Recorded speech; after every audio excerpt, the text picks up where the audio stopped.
Have you ever walked away from an insult only to stay up all night replaying what you should have said? You're not alone. Today, we solve that problem, not with anger, but with ancient wisdom. If someone disrespects you, don't react emotionally.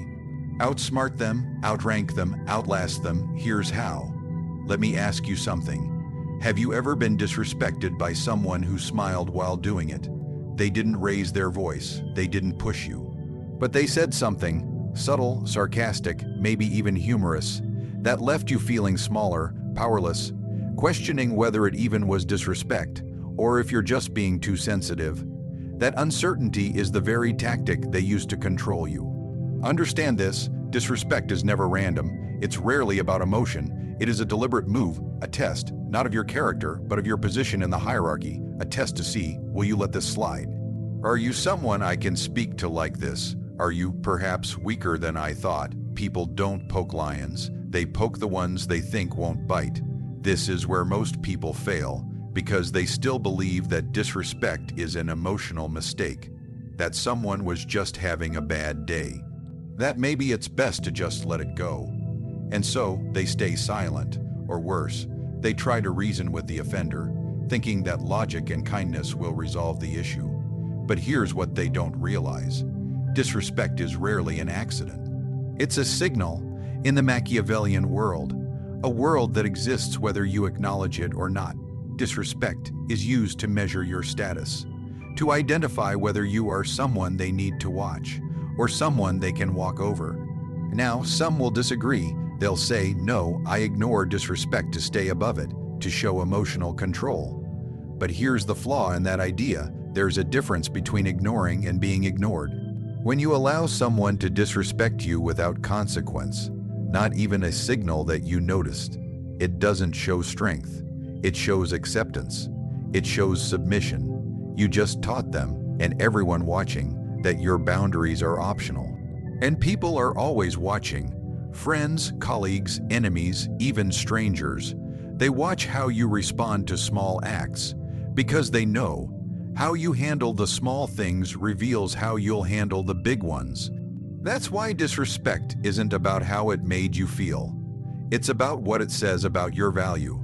If someone can insult you and walk away smiling, if they feel safer after the insult than before, then your reputation has just dropped a few inches in the eyes of everyone. This is not about ego. This is not about being thin-skinned. This is about power dynamics. Status is fragile. Reputation is a silent currency, and disrespect is the quiet robbery of that currency. Now consider how kings maintained authority. It wasn't through constant speeches or endless declarations. It was through presence, through posture, through a deep understanding that the moment you tolerate disrespect, you lose the crown, not visibly, but socially, psychologically. One small crack, and soon others will test the gap. So, what do people do when they want to climb a social ladder? They test the one above them. Sometimes it's subtle, a joke about your decision, a critique masked as advice, a refusal to listen when you speak. These are not random, they are pressure points. They are gathering data, trying to find out, how secure is this person in their position? Do they notice my jab? Will they respond? If you do nothing, you've taught them one thing. Your territory is free for the taking. People test boundaries because they need to know where the walls are. And when you show none, they don't feel safe. They feel superior. And from that moment, their behavior toward you will change, slightly at first.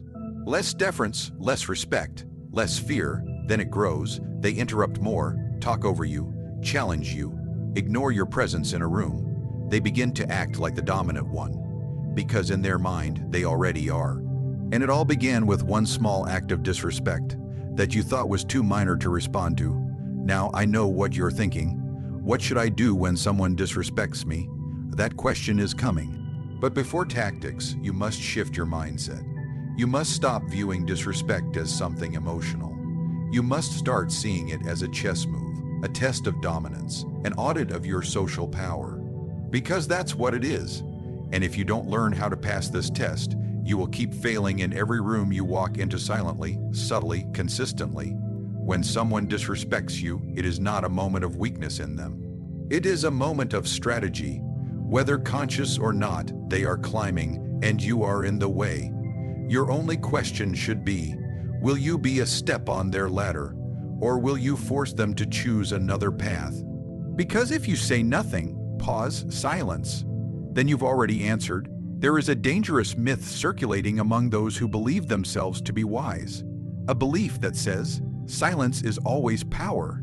That by saying nothing, by retreating into calm, one somehow takes the higher road. But in the realm of power, silence is not a moral virtue. It is a tactical choice, and only a weapon when wielded correctly. Let's examine this carefully. When someone disrespects you, silence can do two very different things. It can either command fear, or it can invite more aggression. It can signal strength, or it can reveal weakness.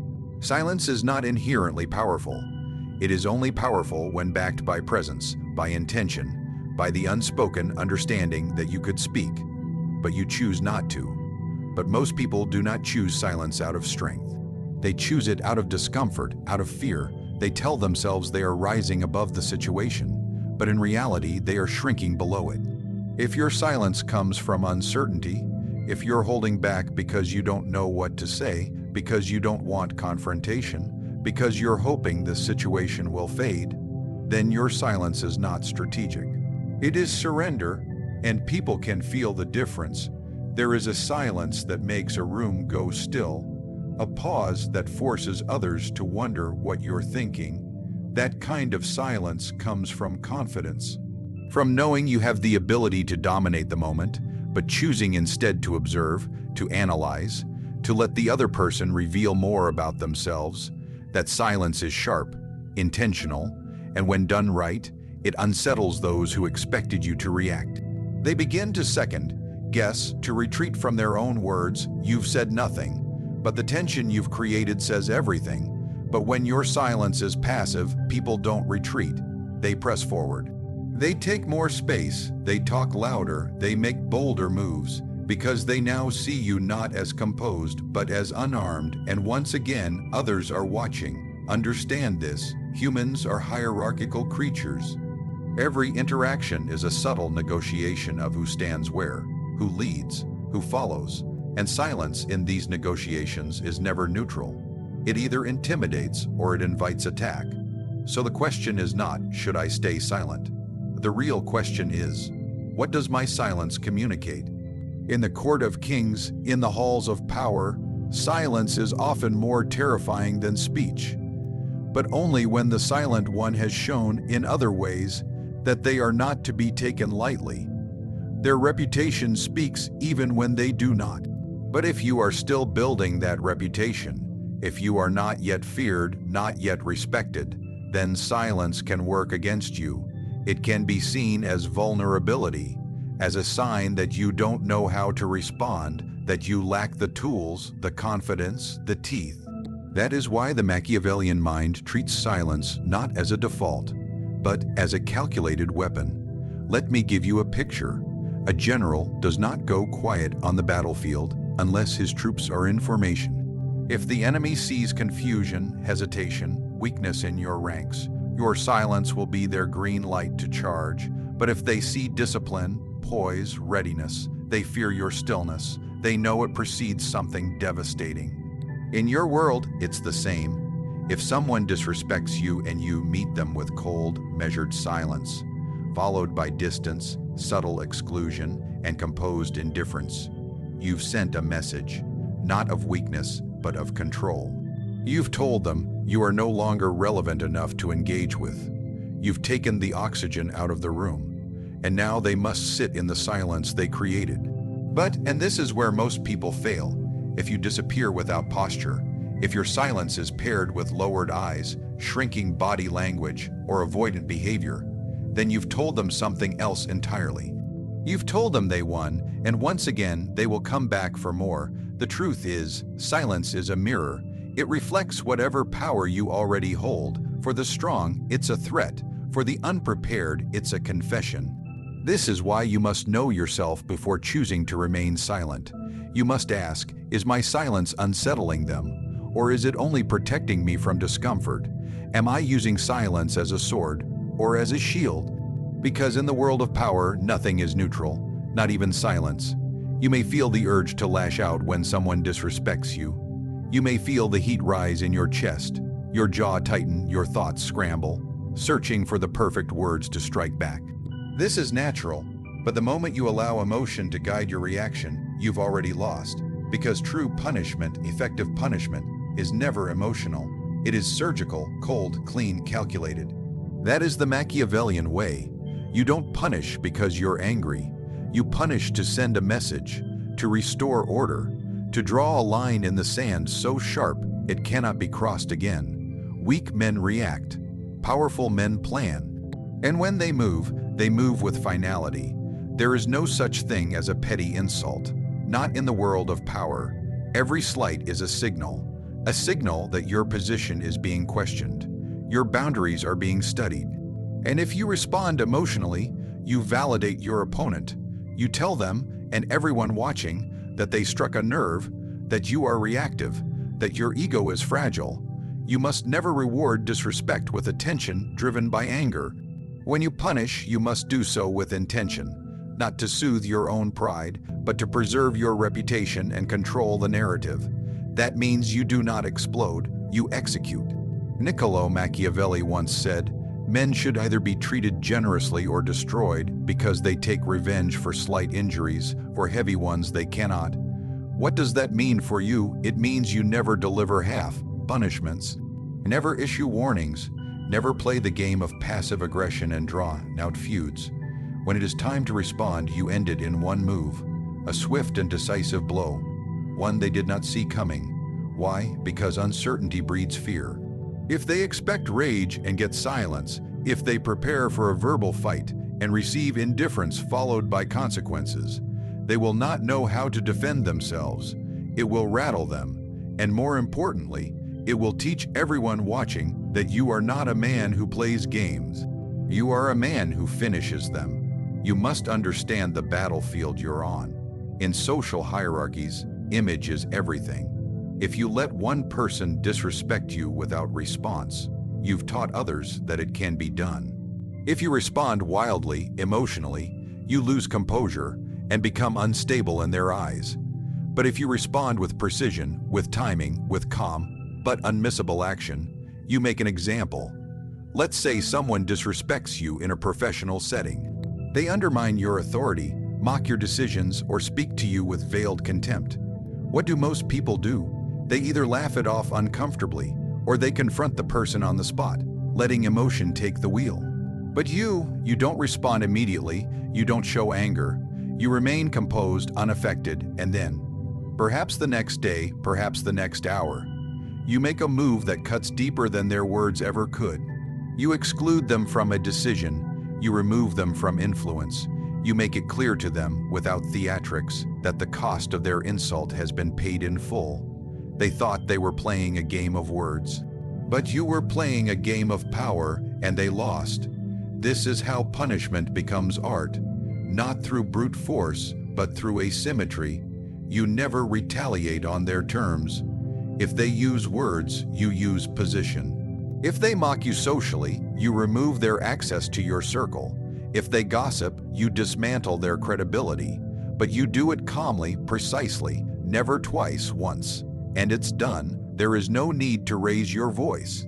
In fact, the quieter you are, the more they feel it.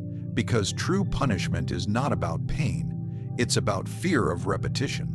They must believe that if they ever try again, the outcome will be worse. And the beauty of a precise punishment is that you only need to deliver it once. If done correctly, the memory will linger longer than any speech or confrontation. This is where most people fail. They either punish too soon while still boiling with emotion, or they wait too long and the window closes. Timing is everything. You must strike when it matters most, not when it feels best. That is the difference between a ruler and a rebel. You are not here to make people like you. You are not here to convince the disloyal to change their ways. You are here to draw a boundary so sharp, so absolute, that no one ever confuses your patience with weakness again. Because when they do, In the game of power, your reputation is not just how people see you. It is what they believe about you in rooms you never enter. It is the silent guardian that either commands respect or invites attack. And when someone disrespects you, what they're really doing is testing that armor, scratching at its surface to see if there's a crack.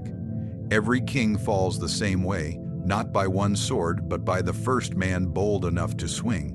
You see, people don't challenge power randomly. They challenge it when they believe they can win. The first insult, the first interruption, the first sarcastic remark, it's never about the words. It's about permission. They are testing whether the image you project can be pierced, whether the version of you that commands silence when you enter a room is real, or just a mask that's beginning to slip. That is why Machiavelli warned, a prince must avoid being hated or scorned. Because the moment your image is questioned, it begins to decay, and when it decays, it spreads, quietly, like rot behind polished walls. A strong reputation prevents conflict before it begins. People who fear you do not plot against you. People who respect you do not speak loosely in your presence. They measure their words, they watch their tone, they walk carefully around your name. Not because you told them to, but because your past actions made it clear. But here's the danger: reputation is not permanent. It must be guarded constantly. One tolerated insult, one visible moment of weakness, and the illusion can shatter. Because when one person dares to cross the line and nothing happens, others will follow. Not out of bravery, but out of opportunity. They see you as approachable, forgiving, human, and there is no word more dangerous to a powerful man than that one. Human. You must appear human enough to relate to, but never enough to be challenged. People must believe that there is a line they cannot cross, and more importantly, that you will act without hesitation if they do. That is what protects your image. Not kindness, not reason, but certainty. Certainty that any disrespect will be answered, swiftly, elegantly, without apology. This is not about becoming a tyrant. This is about mastering the perception of consequence. Reputation is not just about how people feel about you. It's about what they expect from you. If they expect silence, they'll speak louder. If they expect retaliation, they'll think twice. Let me make something clear. You don't earn this kind of reputation through speeches. You earn it through patterns. A trail of responses that taught people exactly who they are dealing with. You want to know why some people are never disrespected in public. It's not because they demand it. It's because they've built a history that discourages risk. And that history lives in the minds of everyone they encounter. But here is the trap that many fall into. The belief that if you're quiet, calm, and non-confrontational, people will naturally respect you. They won't. They might like you. They might feel comfortable around you. But comfort and respect are not the same. In fact, they often exist on opposite ends of the spectrum. The people who are respected the most are rarely the most liked. They are not the ones who say yes to every request or smile at every insult. They are the ones whose presence demands a shift in behavior, a change in posture, a pause before speaking. That doesn't come from charm. It comes from history, from boundaries, from responses so sharp that the memory of them becomes part of your myth. Your image is your armor, and when someone disrespects you, they are taking a hammer to it. Whether their blow is loud or quiet, bold or subtle, it doesn't matter. What matters is what you allow. What matters is whether you respond in a way that restores the dent or leaves it to deepen. People remember what you tolerate. They study it, they share it, they watch your silence, they interpret your reactions, and from that, they calculate how to treat you next. That's how reputation is formed, not by what you say you are, but by what you allow others to do without punishment. In Machiavellian thought, the image of power is often more effective than power itself, because most people act not based on truth, but based on belief. If they believe you are unshakable, they will never test you. If they believe your retaliation is cold and final, they will not provoke you. And if they believe your name carries weight, they will speak it carefully, even when you are not in the room, but when that belief fades. Now you understand. Disrespect is not a moment. It is a message A move in the quiet war of dominance that plays out every day in conversations, in glances, in the silences between words. Most will tell you to be the bigger person, to ignore it, to walk away, but that advice is made for those who wish to remain unseen, unknown, unrespected. You do not walk away from disrespect. You transform it. You turn it into a lesson, a warning, a boundary carved into stone. You do not respond with rage, but with presence. You do not react impulsively, but with strategy. You do not seek revenge, but you do not forget. Because in a world ruled by perception, the one who controls their image controls the room. Let others chase approval. You chase respect. And when someone dares to test your limits, you don't fight for your place. You remind them why you never had to.